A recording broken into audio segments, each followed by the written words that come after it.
విద్యార్థులందరికీ మళ్ళీ ఒకసారి శుభస్వాగతం. కొన్ని జాతీయ విషయాల గురించి వాళ్ళు మాట్లాడుకోబోతున్నాం. మొట్టమొదటిది ఈ మధ్య వచ్చినటువంటి Stockholm international policy research institute. ఇది స్టాక్హోమ్లో ఉంది. అక్కడ నుంచి మనకి వచ్చినటువంటి రిపోర్టు ప్రకారం ప్రపంచంలో ఎక్కువగా ఆయుధాలు దిగుమతి చేసుకునేటువంటి దేశం సౌదీ అరేబియా. భారతదేశం 2వ స్థానంలో ఉంది. అయితే గత 5 సంవత్సరాల్లో అంతకు ముందున్న 5 సంవత్సరాలతో పోలిస్తే మన యొక్క ఆయుధాల దిగుమతులు 24% తగ్గిపోయాయి. ఇంకొక ముఖ్యమైన విషయం ఏంటంటే మనకి ఎక్కువ శాతం ఆయుధాల దిగుమతి ఏదైతే ఉందో అది రష్యా నుంచే జరుగుతుంది. ఈ విషయాన్ని కూడా మర్చిపోకండి. ఇక్కడ రష్యా నుంచి 58% ఆయుధాలు మనకి రష్యా నుంచి వస్తున్నాయి. ఇంతకు ముందున్నటువంటి 5 సంవత్సరాలతో పోలిస్తే తగ్గినప్పటికీ కూడా ఇప్పటికీ కూడా మనకి ఎక్కువ ఆయుధాలు సరఫరా చేసేటువంటి దేశం రష్యా. ఈ విషయాన్ని మర్చిపోకండి.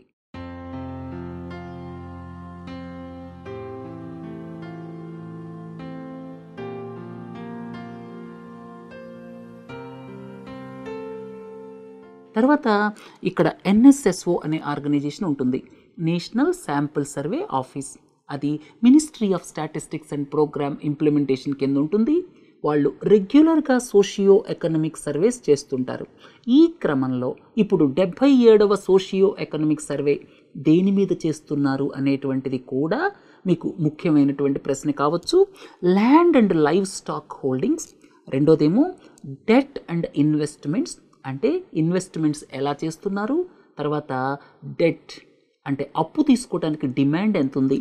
తర్వాత సమయాన్ని ఎలా గడుపుతున్నారు, టైమ్ యూజ్ సర్వే.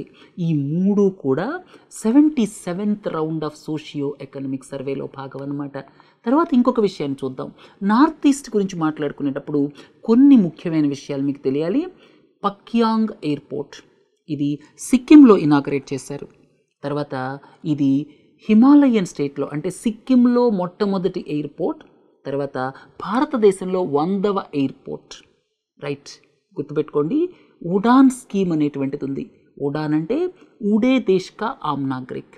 ఉడాన్ స్కీమ్లో ఏంటంటే బాగా తక్కువ డిమాండ్ ఉన్నటువంటి ఎయిర్పోర్ట్స్, అంటే ఇప్పటిదాకా అసలు విమానాలు వెళ్ళనటువంటి ప్రాంతాలు, అతి తక్కువ ఎయిర్ క్రాఫ్ట్స్ వెళ్ళేటువంటి ప్రాంతాలు, అలాంటి ప్రాంతాలను డెవలప్ చేయడానికి ప్రభుత్వం రీజనల్ కనెక్టివిటీ స్కీమ్ని తీసుకొచ్చింది.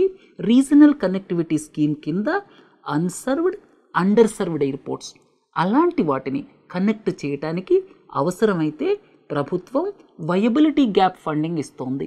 సో ఉడాన్ స్కీమ్ గురించి మర్చిపోకండి. ఉడాన్ అంటే ఉడే దేశ్ కా ఆమ్ నాగరిక్. ఇవి అన్సర్వ్డ్, అండర్ సర్వ్డ్ ఎయిర్పోర్ట్స్ని కనెక్ట్ చేయడానికి. పక్యాంగ్ ఎయిర్పోర్ట్ సిక్కింలో ఏదైతే ఉందో అది కూడా ఉడాన్లో భాగమే అన్నమాట. తర్వాత నార్త్ ఈస్టర్న్ పార్ట్ గురించి మనం మాట్లాడుకునేటప్పుడు స్పోర్ట్స్ యూనివర్సిటీ మణిపూర్లో వస్తుంది అని మనం ఇంతకు ముందే మాట్లాడుకున్నాం. ఇంకా కొన్ని నార్త్ ఈస్ట్కి సంబంధించిన విషయాలు ముందు లెక్చర్స్లో మాట్లాడుకుందాం. తర్వాత ఈ వార్తను చూడండి. నేతాజీ సుభాష్ చంద్రబోస్ ఈ సంవత్సరం చాలా కాలం వార్తల్లో ఉన్నారు. నేతాజీ సుభాష్ చంద్రబోస్ ఎందుకని వార్తల్లో ఉన్నారు అంటే 75వ యానివర్సరీ. ఏమిటది? ఇక్కడ ఆజాద్ హింద్ గవర్నమెంట్. ఆజాద్ హింద్ గవర్నమెంట్ని సింగపూర్ నుంచి 1943 అక్టోబర్ 21వ తారీఖు నాడు మన నేతాజీ సుభాష్ చంద్రబోస్ అనౌన్స్ చేయడం జరిగింది. ఈ సందర్భంగా మనం చాలా కార్యక్రమాలు జరుపుకున్నాం అన్నమాట. తర్వాత ఒక ఎగ్జిబిషన్ కూడా జరిగింది. ఎక్కడ? కోల్కతాలో. అయితే మీకు నేతాజీ సుభాష్ చంద్రబోస్ గురించి 2-3 ముఖ్యమైన విషయాలు తెలియాలి.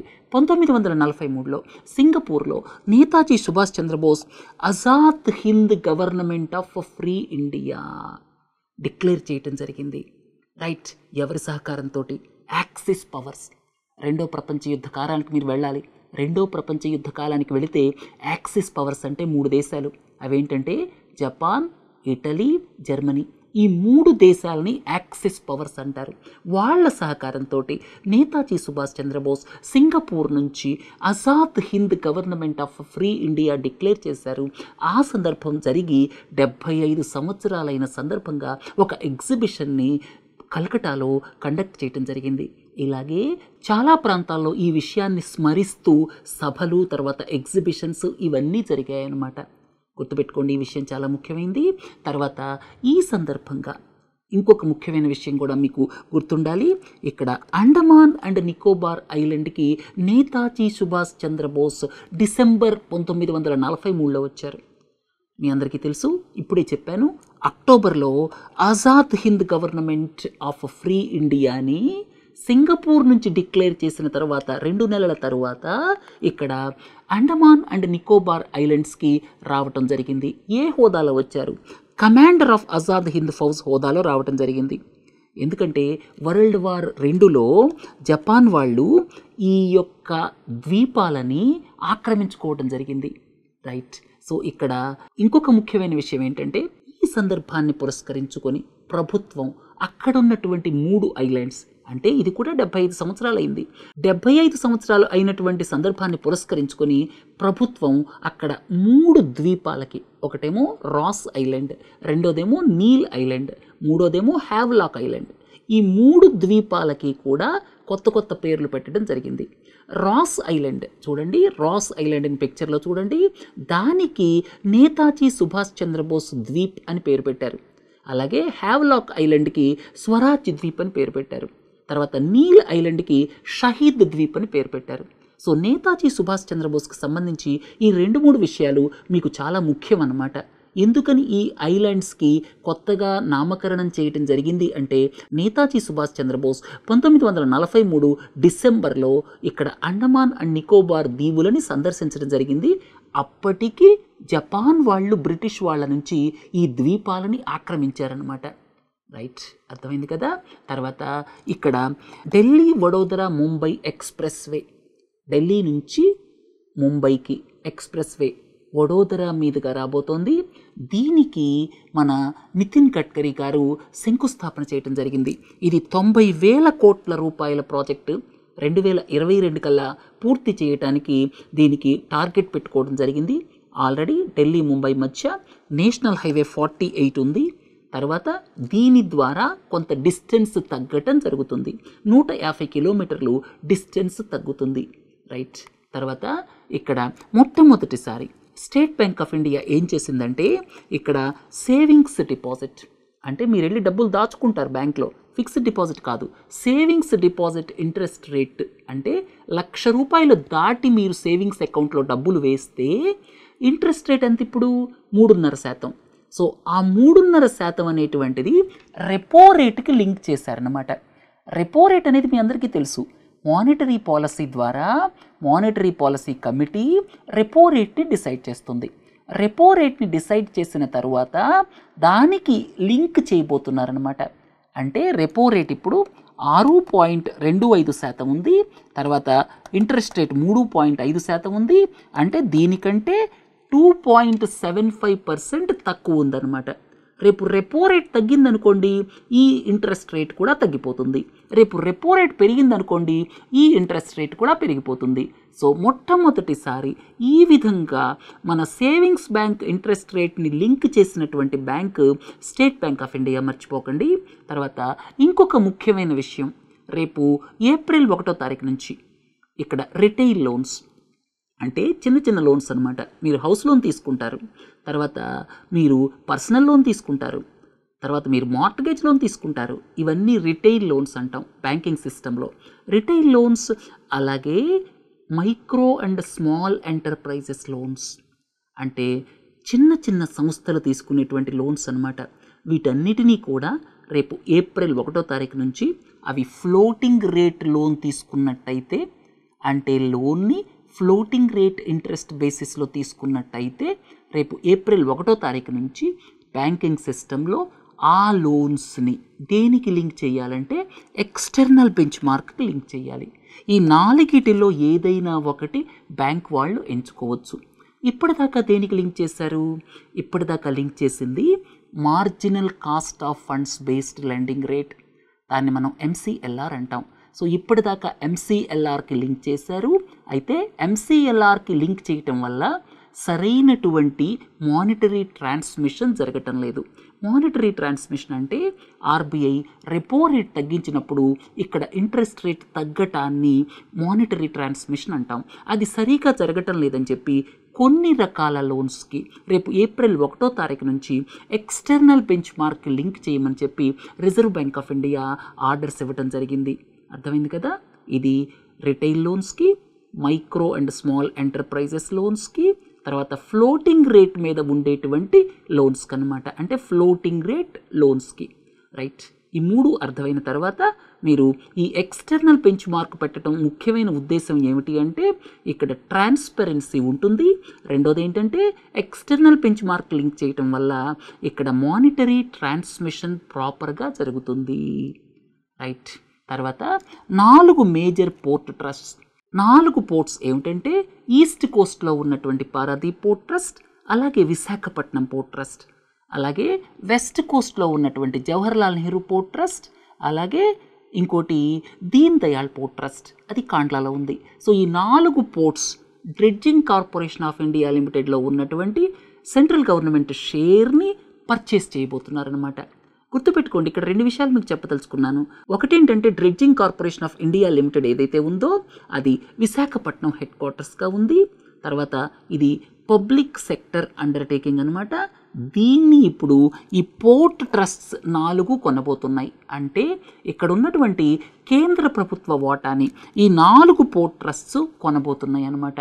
దాని ద్వారా కేంద్ర ప్రభుత్వానికి దాదాపు 1000 కోట్ల రూపాయల ఆదాయం వస్తుంది. తర్వాత మీకు కొన్ని ముఖ్యమైన విషయాలు చెప్పాలి. డిజిన్వెస్ట్మెంట్ అంటే కేంద్ర ప్రభుత్వ రంగంలో ఉన్నటువంటి సంస్థలలో వాటాలని అమ్మేసి డబ్బుల్ని సేకరించడాన్ని డిజిన్వెస్ట్మెంట్ అంటారు. అంటే కేంద్ర ప్రభుత్వ రంగంలో ఉన్నటువంటి పబ్లిక్ సెక్టర్ ఎంటిటీస్ ఏవైతే ఉన్నాయో వాటిల్లో వాటాలని అమ్మేసి, ఒకవేళ ఏ 5% 10% వాటా అమ్మేశారనుకోండి మైనారిటీ స్టేక్ సేల్ అంటారు.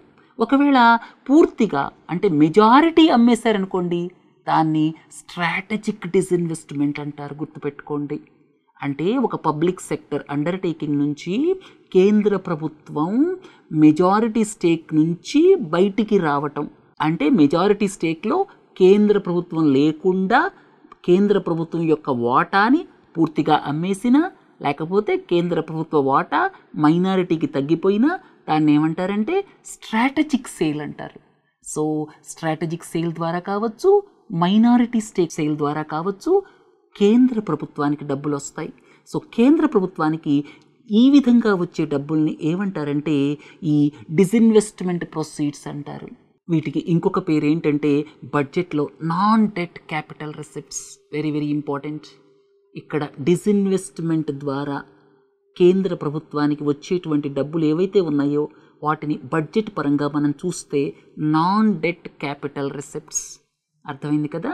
సో డిజిన్వెస్ట్మెంట్ ఏ విధంగా డబ్బులు వస్తాయి అనేది మీకు ఇప్పుడు చెప్తాను. డిజిన్వెస్ట్మెంట్ ఈ సంవత్సరానికి అంటే 2018-19కి టార్గెట్ 80,000 కోట్ల రూపాయలు అనమాట. సో ప్రభుత్వానికి ఈ విధంగా వచ్చేటువంటి ఆదాయాన్ని నాన్ డెట్ క్యాపిటల్ రిసిప్ట్స్ అంటారు. అది ఒక ముఖ్యమైన విషయం. తర్వాత డిజిన్వెస్ట్మెంట్ అంటే ప్రభుత్వ రంగ సంస్థల్లో ప్రభుత్వ వాటాని అమ్మేయటాన్ని డిజిన్వెస్ట్మెంట్ అంటారు. అయితే ఇక్కడ కొన్ని విధాలుగా అంటే ఎన్ని రకాలుగా డిజిన్వెస్ట్మెంట్ చేయొచ్చు అనేటువంటిది మీకు చెప్తే, ఒక 5% 10% వాటాని అమ్మేయటం మైనారిటీ స్టేక్ సేల్ అంటాం. రెండోది పూర్తిగా ప్రైవేట్ పరంగా చేస్తూ అమ్మేసేయటం, దాన్ని స్ట్రాటజిక్ సేల్ అంటాం. తర్వాత చూడండి, కొంతకాలం క్రితం ఇక్కడ ఐడిబిఐ బ్యాంక్లో 51% వాటాని ఎల్ఐసి కొనింది. ఆ సందర్భంగా వచ్చే డబ్బులు కూడా కేంద్ర ప్రభుత్వానికి వస్తాయి. అది కూడా డిజిన్వెస్ట్మెంట్ కింద వస్తుంది.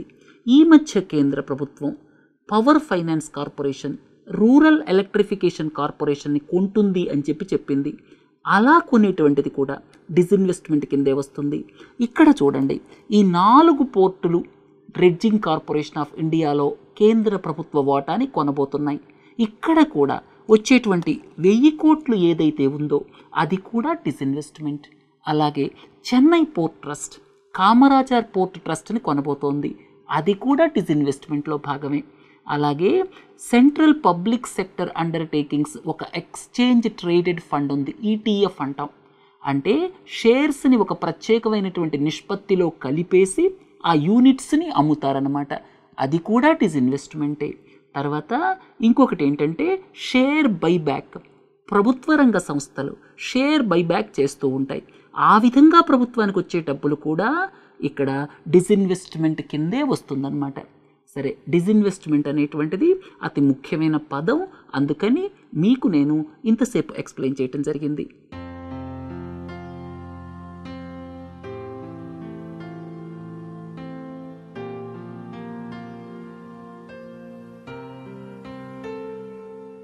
సరే, ఇంకొక విషయానికి వెళదాం.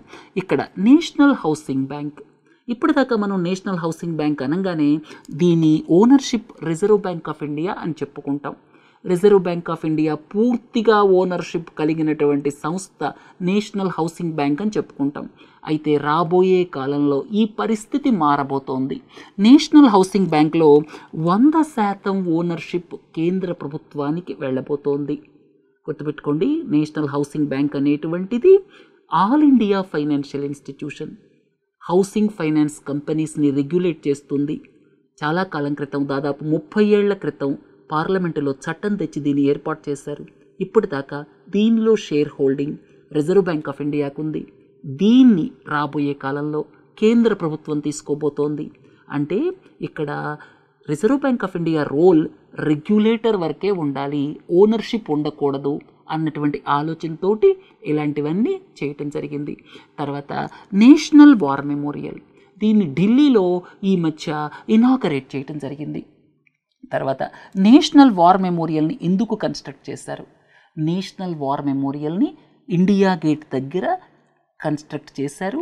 ఎందుకు కట్టడం జరిగింది అంటే, స్వాతంత్రం తరువాత ఈ దేశాన్ని రక్షించే క్రమంలో అసువులు బాసినటువంటి సైనిక సోదరుల గుర్తింపుగా ఈ యొక్క నేషనల్ వార్ మెమోరియల్ని నిర్మించడం జరిగింది. అర్థమైంది కదా? స్వాతంత్రం తర్వాత ఎవరైతే ఈ దేశాన్ని రక్షించే క్రమంలో వాళ్ళ జీవితాలని కోల్పోయారో వాళ్ళని స్మరించుకోవటం కోసం ఈ నేషనల్ వార్ మెమోరియల్ని కన్స్ట్రక్ట్ చేయటం జరిగింది. మీకు ఒక డిఫరెన్స్ తెలియాలి. మీకు ఇండియా గేట్ ఎందుకు కట్టారు? ఇక్కడ ఒకసారి చూడండి. ఇండియా గేట్ కట్టడంలో ముఖ్య ఉద్దేశం ఏంటంటే, ఇక్కడ మొదటి ప్రపంచ యుద్ధంలో ఎవరైతే సైనికులు చనిపోయారో, ఆ తర్వాత 3వ ఆఫ్ఘన్ బ్రిటిష్ వార్లో, అంటే 3వ ఆఫ్ఘన్ బ్రిటిష్ యుద్ధంలో ఎవరైతే సైనికులు చనిపోయారో వాళ్ళని స్మరించుకోవటం కోసం ఇండియా గేట్ కట్టడం జరిగింది. రైట్. తర్వాత అమర్ జవాన్ జ్యోతి అని ఒకటి కట్టారు.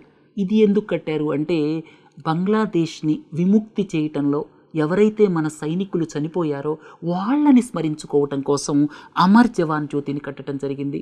అయితే ఇప్పుడు కట్టినటువంటి ఈ యొక్క వార్ మెమోరియల్ ఢిల్లీలో ఏదైతే ఉందో ఇది ఎందుకు కట్టారు అంటే, ఇక్కడ స్వాతంత్రం వచ్చిన తర్వాత చనిపోయినటువంటి సైనికుల యొక్క స్మృత్యర్థం దీన్ని కట్టడం జరిగిందనమాట.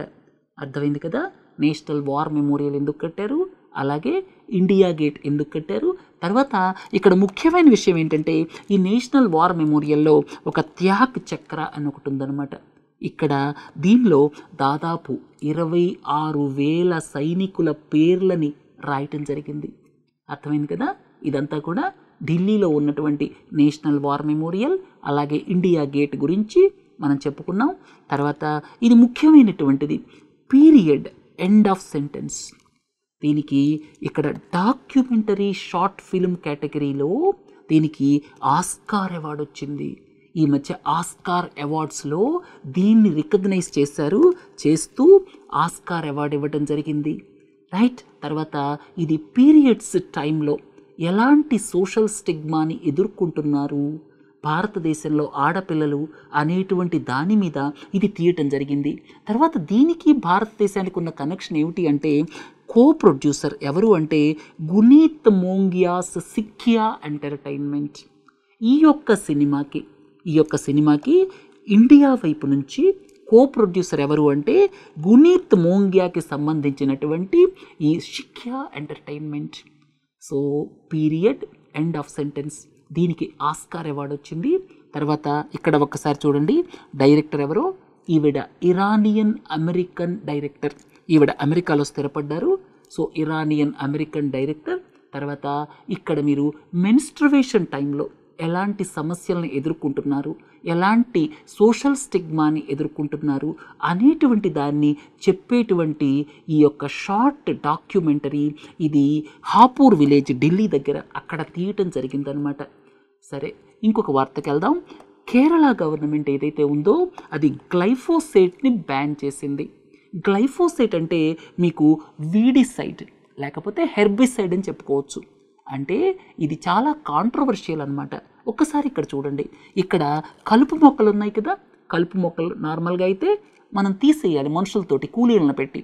కానీ ఈ గ్లైఫోసేట్ అప్లై చేస్తే అది ఆటోమేటిక్గా చచ్చిపోతుంది. కూలి వాళ్ళని పెట్టి దీన్ని తీసేటువంటి అవసరం ఉండదన్నమాట. సో మీకు పరీక్షల దృష్టిలో గ్లైఫోసేట్ అంటే ఏమిటి, ఇది ఎందుకు కంట్రవర్షియల్ అయింది అనేటువంటిది కొన్ని విషయాలు తెలియాలి.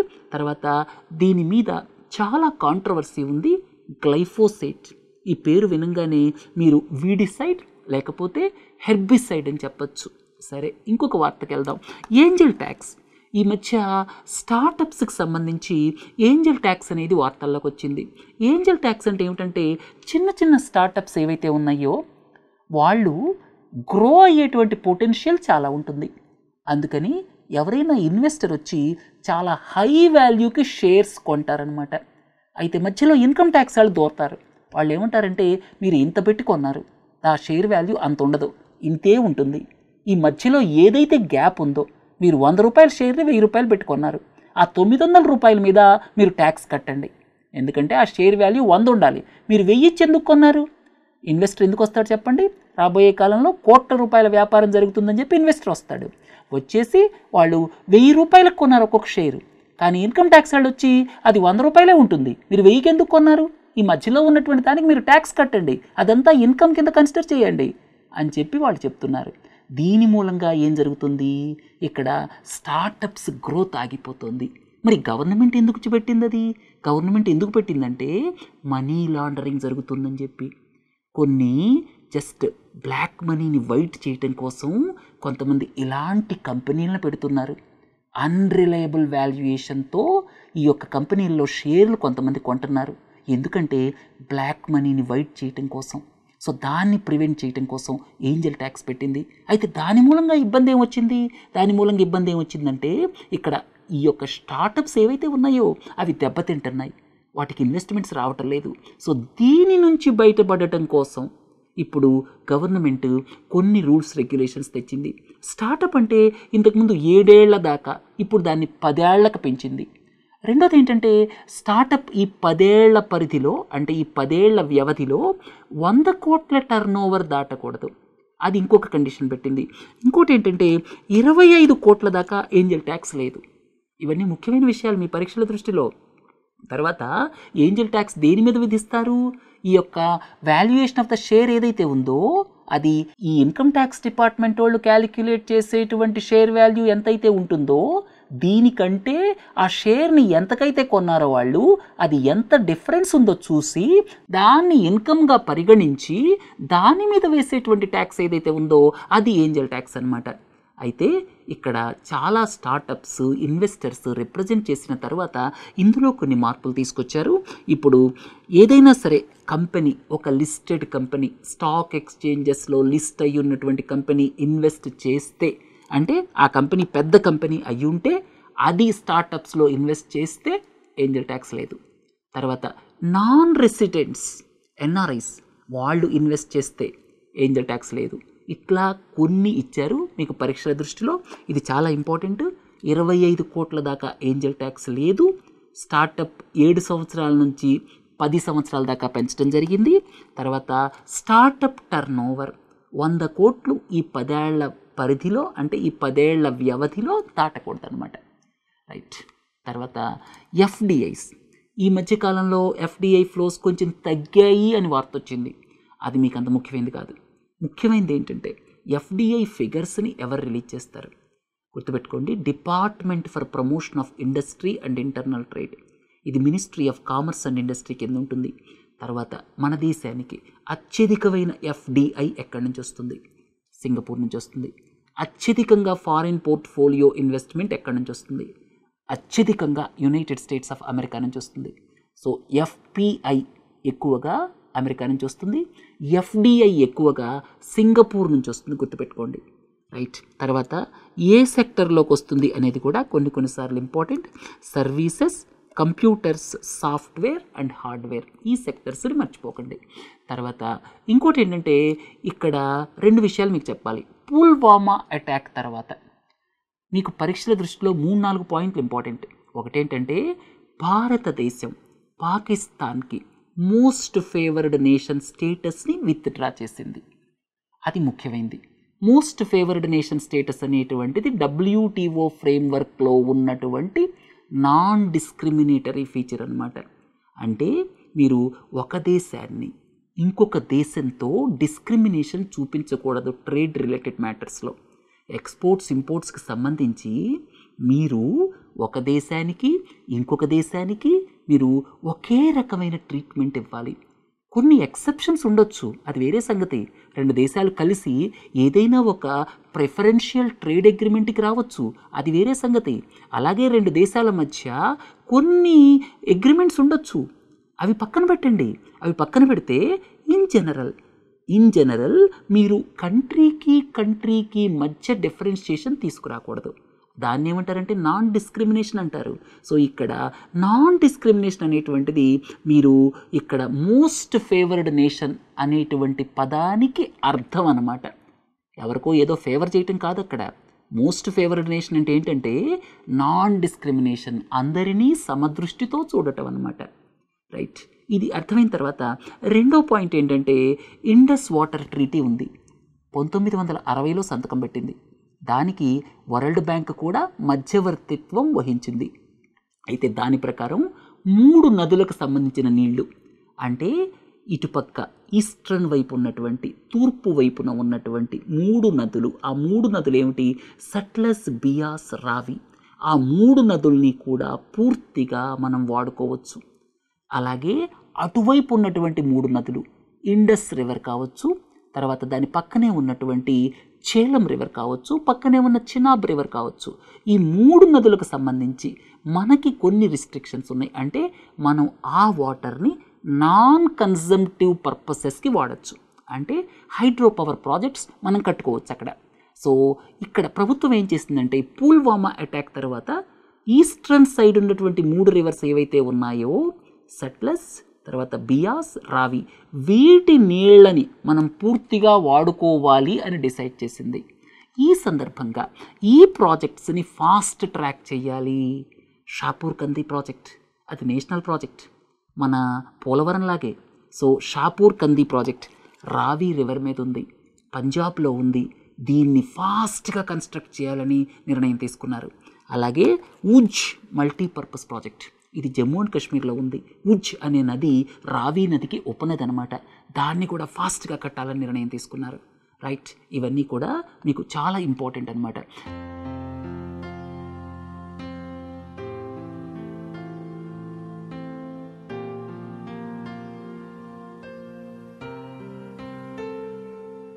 తర్వాత కేంద్ర ప్రభుత్వం ఈ 10% రిజర్వేషన్ ఎకనామికల్లీ వీకర్ సెక్షన్స్కి, మీ అందరికీ తెలుసు 10% reservation 103rd constitutional amendment act, 103వ రాజ్యాంగ సవరణ. రైట్. దాని ప్రకారం 10% ఎకనామికల్లీ వీకర్ సెక్షన్స్ అది ఫిబ్రవరి 1వ తారీఖు నుంచి అమలు చేసింది. కండిషన్స్ ఉన్నాయి, జాగ్రత్తగా గమనించండి. వీళ్ళకి ప్రస్తుతం SC, ST, OBC కింద ఉన్నటువంటి రిజర్వేషన్స్లో కవర్ అయి ఉండకూడదు. కుటుంబం యొక్క వార్షిక ఆదాయం 8 లక్షల లోపే ఉండాలి. 3వ కండిషన్ ఏంటంటే 5 ఎకరాలు, అంటే 5 ఎకరాలు కానీ అంతకు ఎక్కువ కానీ వ్యవసాయ భూమి ఉంటే అర్హులు కాదు. అలాగే ఇంకా చాలా కండిషన్స్ ఉన్నాయి, ఒకసారి గమనించండి. ఇవి రెసిడెన్షియల్ ఫ్లాట్, రెసిడెన్షియల్ ప్లాట్, వీటికి సంబంధించినటువంటివి. తర్వాత ఇవన్నీ కూడా రిస్ట్రిక్షన్స్ అన్నమాట. సరే, ఇవాల్టి లెక్చర్ని ఇంతటితో ముగిద్దాం. మళ్ళీ ఇంకొక లెక్చర్లో ముఖ్యమైన విషయాలను మాట్లాడుకుందాం. సరే, ఇంతటితో ముగిద్దాం. నమస్తే.